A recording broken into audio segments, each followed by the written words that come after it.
After a very disappointing season at Real Madrid, Ancelotti is now leaving the club to give space to Xabi Alonso to become the next Los Blancos manager after a very good period of the season. But how will Real's team look? Firstly, if I talk about formation that Xabi Alonso is going to play Real Madrid, we obviously know that the 3-4-3 played by Leverkusen is becoming kind of his trademark. They're in Germany and he's played there since for his 2 years at Leverkusen since he's been there in Germany. But to be fair, Real Madrid has always played a 4-back system, and we know how difficult it is to go from a team that plays a 4-back to go to a 3-back. We've seen Real Madrid United how difficult it has been to transition to go from a 4-3-3 to a 3-4-3 now, and it requires a lot of work in the transfer window. It requires a lot of players moving elsewhere, and in Man United that transition hasn't gone very smoothly. And Real Madrid, obviously, they have the resources to kind of make that transition go a bit smoother than it's supposed to. But it's still going to be very difficult for them to fully transition that team. So I think the first season might still need to be kind of adapting to Xabi Alonso's system, because defensively the depth is not there. The centre backs, they've got Rudiger, Militão was a very injury-prone centre back, Alaba very injury-prone centre back as well, and might leave Alaba. Asensio, those 4 guys, and you go into a system where there are 3 centre backs playing.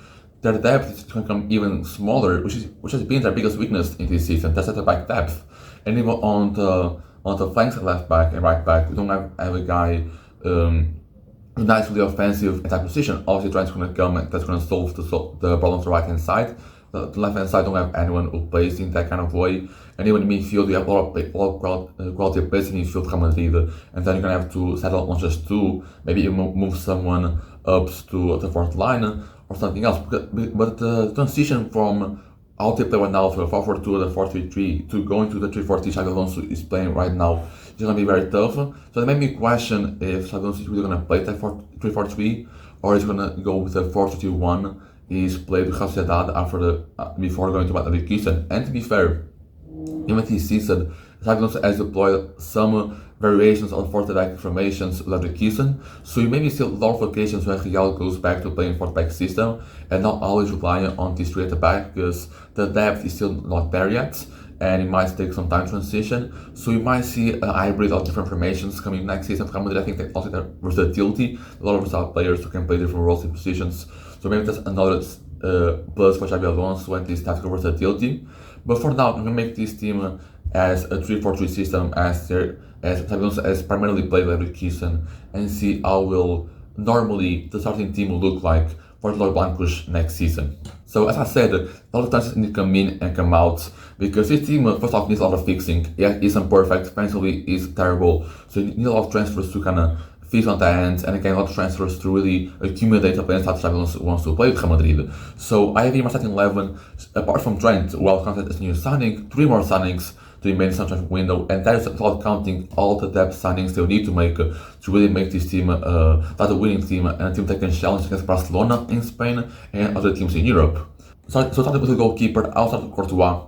There's no need to really go back beyond that. Lunin might be sold this summer because he's still way too good to become a backup goalkeeper. The situation with Gallagher at Liverpool, well, those 2 guys are going to leave their clubs because they're too good to become backup goalkeepers.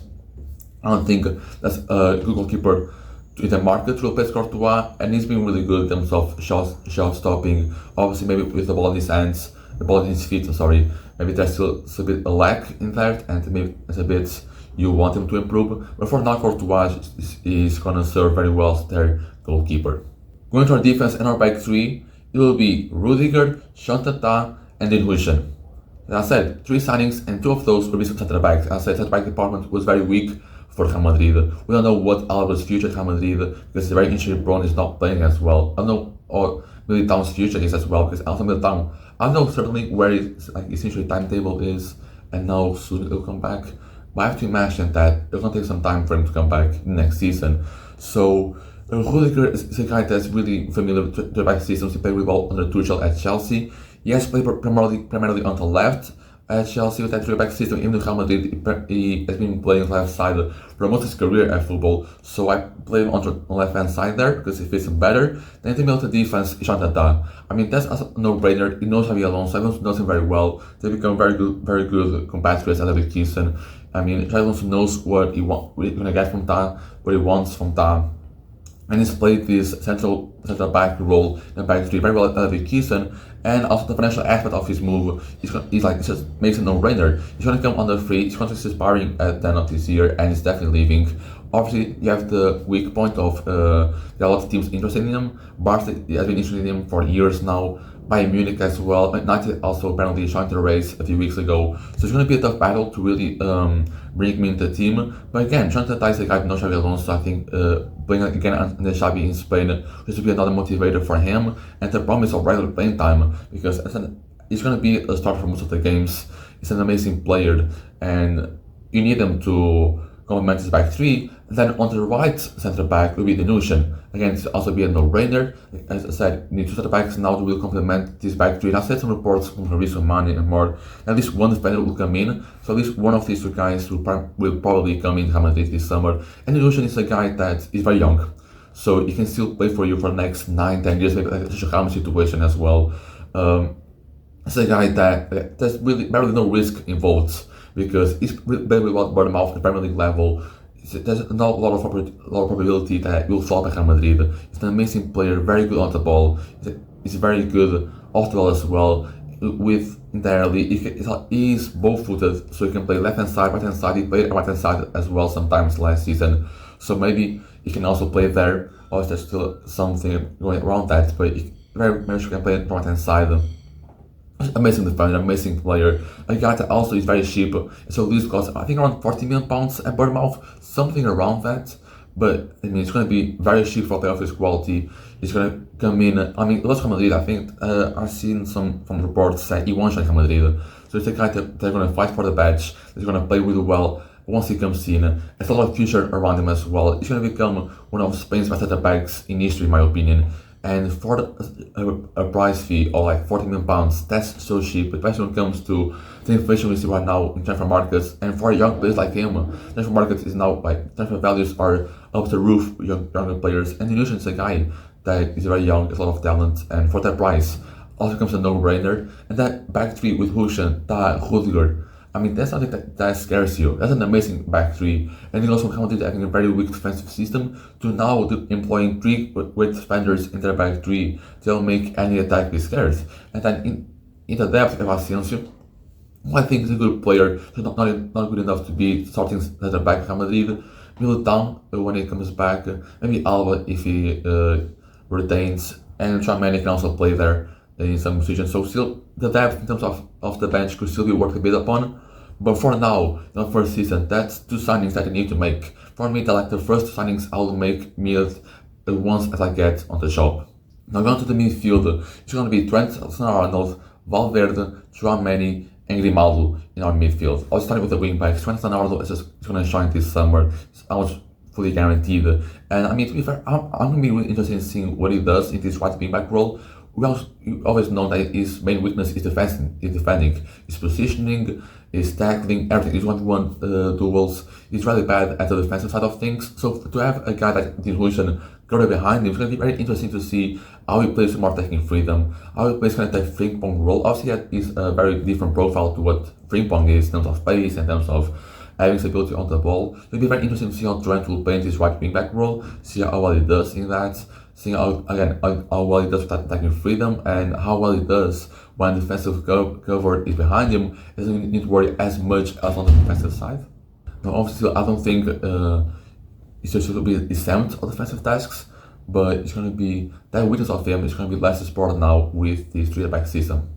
Then going to Grimaldo, I mean, not a case of Shantanta, a player that Xabi Alonso knows very well, knows what to expect from him, has played very well at Leverkusen, I think he's gotten some Spain calls as well from Leverkusen, and for the left wing back role, there's not a lot of guys that can play as well in that role as Grimaldo. It's a guy that Xabi Alonso knows what he's going to demand from him in that role, and that's like underweight as well. I don't know how expensive it will be. I think as a loose clause. If not, I don't think Leverkusen is going to ask much from him. Around 40-50 million pounds for a guy that's going to come in, be as experienced as he is, Spanish, that's going to know how to play the position very well. I think that's a no-brainer. He can also play at left back as well. Also, defensive side against a bit of weaknesses, but not much of the weakness as Trent Alexander-Arnold. And we've seen this system work very well in Europe and in Germany with Leverkusen. And they add Frimpong and Grimaldo, two guys who are not necessarily good defensively. So I have no doubts in that Trent and Grimaldo may work. Also, you have some trouble thinking about the how they will play against Barcelona. Sides have Rafinha and Yamal on the wings. Will be very interesting to see the matchup against these guys. But again, Real Madrid, as I said, they have versatility to offer and other things. They have Fran Garcia and Palmeiras still the left back role they can kind of provide. They can play a right back system. They have Camavinga can also play left back. There's a lot of options between Real Madrid's squad they can throw at Barcelona. But for now, Grimaldo is our left wing back, and I'd love to see him and Trent play really well. It's so much creativity on the wings. They kind of pace off for the lack of a really creative passer or creative midfielder in the double pivot and moving forwards. The double pivot again, Valverde and Tchouaméni. As I said, no Bellingham here because Bellingham is going to be on the front line. As I said, a lot of midfielders that Real Madrid have, just kind of sacrificing some people in order to for the growth of the team. And Valverde is a guy that is good defensively. I mean, it's just not one midfielder who can make everything happen. Now maybe depending on the games, Valverde maybe move to right winger or maybe move to right wing back. I'll see him playing that role and maybe have someone like Modric or Ceballos or maybe Camavinga playing that midfield and Tchouaméni alongside him. Considering all the midfielders in Real Madrid, that's the perfect double pivot you want.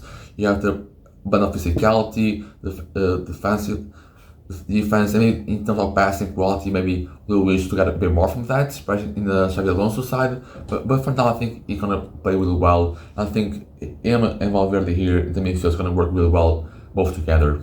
Now going to the front line, it'll be Vinicius Junior, Mbappe, and Bellingham. I think there's a lot of surprises here in terms of front line. As I said, I don't see Jude Bellingham. The amount of quality Real Madrid as a midfielder, Jude Bellingham has to move into right winger position, which was like a right number 10, and kind of make him play the Florian Wirtz role in that season. And I think with his versatility, with all of his qualities, I think Bellingham can play very much every role that people want him to play. He can play maybe as like the guy to kind of make the runs into the box, something that we haven't seen this season as much with Mbappe and Vini up front. You can see his playmaking. It's going to be very interesting to see Bellingham. We've seen Jude at England as well, playing number 10, more advanced, even going right, going left. Maybe he gets that freedom as well on offensive level, and we see really a prime level of him offensively. So, also some questions surrounding his feet in the right winger role, the right number 10, but I think it goes just well. Also, and guys like Arda Güler also will fit very well there. I don't see Rodrigo moving up from this season, so Arda Güler will probably be the main backup piece to Jude Bellingham. I think Arda also is another guy who fits very well in this role, also contributes a lot to this team. And then going to other two positions, I think there's not really much to say about is Mbappe and Vinicius Junior. Also, there's still a lot of work to do depending on how they fit together. That was kind of find a solution to make them both play together or not. And it's gonna be really interesting to see how Xabi Alonso kind of finds a way to kind of play them both together, really make them play the best of them together without sacrificing one another, because we've seen this season as they fit together isn't ideal yet. Maybe that's a man like Xabi Alonso is going to come in and find that fit. So I'll be really surprised. Maybe we can see Bellingham playing more number 10 behind Mbappe and Vini as both strikers.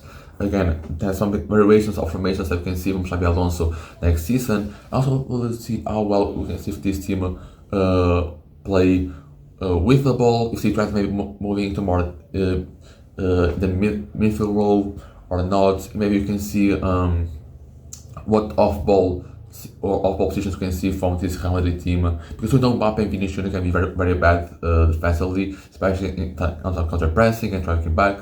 So also be very interested in seeing this side offer more defensive stability for a team that defensively struggled a lot this season.